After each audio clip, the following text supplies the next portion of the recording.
This is a project we completed about 9 years ago. We have kind of a unique problem here with the overhang that we're getting rot on the siding. The siding was all removed. We installed a copper pan that goes underneath the brick and it goes up the back wall. We set the brick on the edge using polymeric sand like we do on every application. This way here we have drain holes that lets the water out, has a slight pitch to it, and it's still held up. It's been at least 9 years, maybe 10.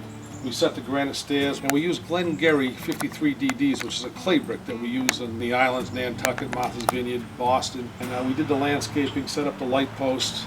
Now we're back at the same location, and we're doing the wood lot that we converted over to a sitting area and an access way for the back, put in walls and boulder walls, and set up a screen using evergreens. When we started this project, it was a wooded lot. Because we were in here doing the stumping and general grading of the lot, what we did was we created an access way to the back. And that's what you see here. This is going to allow him to have access to the back, to his compost pile, and it's out of the main site of his yard.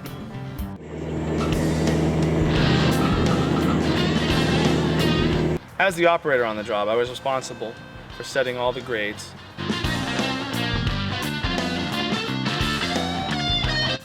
I built the wall in the front along the road edge. That was an issue that had to be addressed because we had a banking that went steeply down to the road, and it would have been a maintenance issue. It would have been really hard to mow a lawn. It would have been a planting bed that wasn't necessary. So the solution was to excavate that banking, and because we had a lot of stones accumulated from the excavation, we built a natural wall.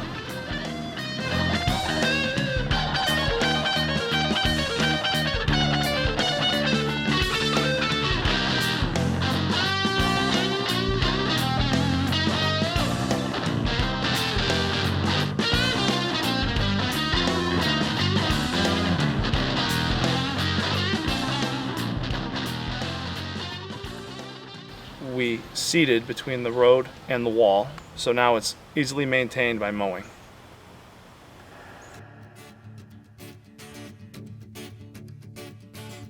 Right up, right here.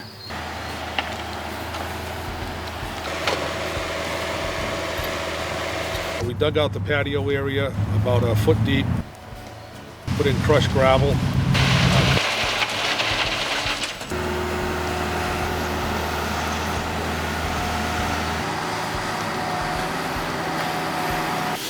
Compacted our gravel base about 6 to 8 inches, and we put down some geotextile fabric. It's a woven fabric. It's going to keep our gravel clean, separated from the gravel. And we're going to compact the stone base, and then we'll be ready to lay out the shape of the patio.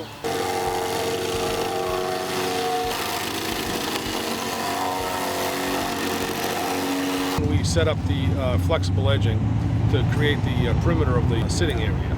We made it into a kidney shape. We're getting the brown color. Yeah. And then set our stairs so they're at the right elevation.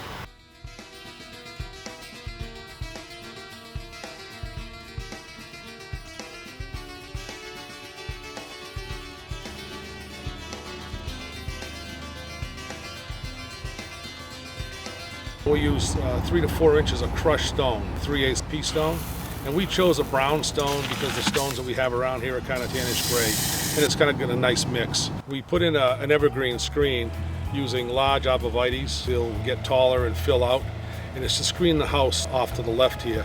Also the mound, just to get a little more elevation, we use some smaller plant material, but it kind of gives separation from the other property. And the large evergreens will come in and fill in the area. So when you're looking from across the yard, you're going to get kind of a break, and you're not going to have that full view of the property. It gives you different vistas when you're looking across.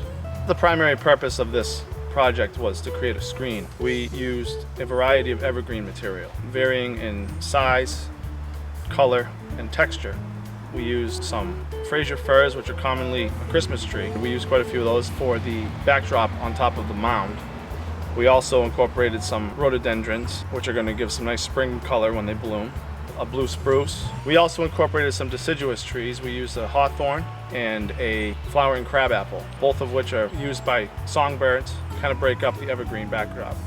We also used a variety of ornamental evergreens, sort of specimen plants, one of which was the Silverlock fir and the weeping white pine, which adds an artistic element around the gravel walk patio.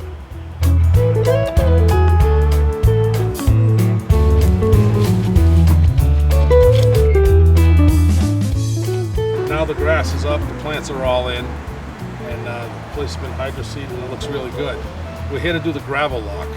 The gravel lock system is a polymeric liquid that bonds aggregate together. Chris poured that on out of a watering can, so it penetrates down about 3-4 inches and it'll lock it all together. So we'll have a permeable sitting area that'll hold up chairs and a table, but it'll also let water go through. So it's a nice system, and we're trying it out for the first time, and it might be something that we'll add to other landscapes and be able to offer that.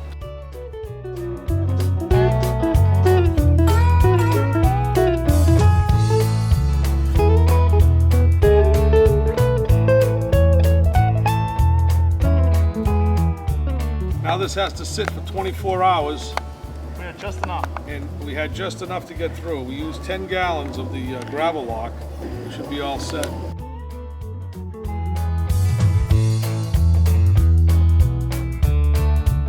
I'm sitting here on a new set of granite stairs we installed for the customer. He had this new deck put on. He had wood stairs, and we removed them and replaced them with granite stairs. It's a 7-inch rise is a standard height for a step. But in this particular instance, because of the elevation from the top of the deck to the ground being 24 inches, we used 8-inch stairs. That way he has 3 even steps of 8 inches from this granite landing that we also installed. This was another problem area the customer had off of the new deck he had installed. We've installed 2 more 8-inch stairs and this new landing. This is a very tight space, and the wooden stairs he had were a little rotted and slippery. All our granite steps we've installed have a flame finish on them, which gives the granite some texture and some grip and traction